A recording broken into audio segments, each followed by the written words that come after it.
développement économique local et d'investissement structurant devant impacter positivement le cadre de vie des populations, le projet asphaltage, une fois sa première phase terminée dans certaines localités, est en train de devenir un cauchemar pour les populations du quartier Sédibé à Bokodi. Le projet censé résoudre certains problèmes en a créé d'autres plus graves, comme l'explique Paul Nyankadja, président de l'Amicale pour le développement du Sédibé.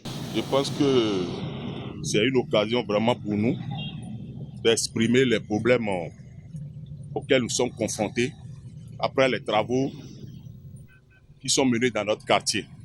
Les joyeux travaux auxquels nous sommes tous fiers, mais au retour, ça a demandé des petites corrections auxquelles nécessairement nous allons solliciter l'intervention des autorités pour mener ces corrections-là. Vous voyez maintenant ici, au niveau de ces précollecteurs-là, qui sont normalement appelés à recueillir les eaux des vents pour le collecteur central qui est derrière le goudron et qui passe à côté de la clôture du cimetière.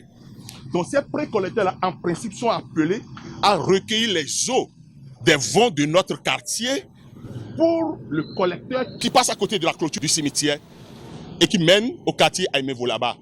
Alors, qu'est-ce que nous constatons maintenant? Au lieu que ces collecteurs-là reçoivent ces eaux-là pour les faire conduire de l'autre côté, c'est le contraire, c'est l'inverse maintenant que nous assistons.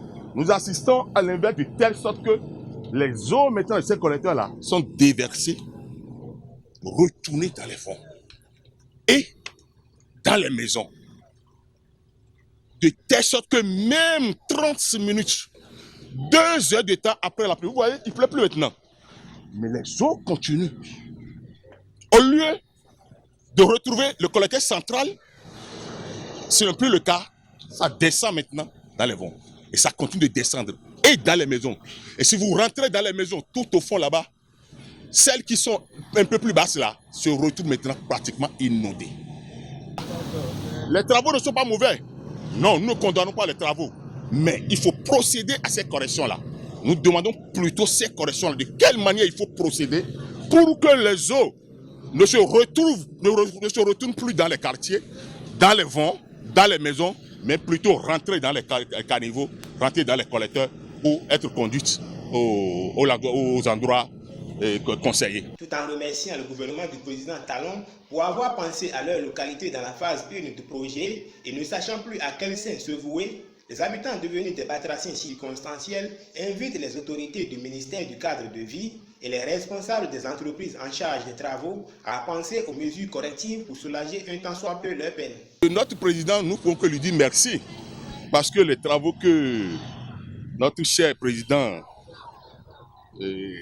monsieur Athanase Guillaume Talon, en son temps, nous vivons, nous bénéficions de ces travaux-là, nous pouvons que lui dire merci.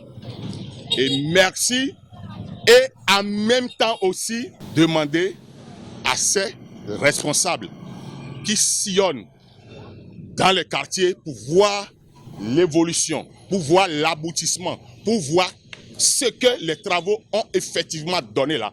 Nous demandons maintenant à ces responsables-là de venir voir de quoi nous assistons par rapport au retour des eaux dans nos maisons.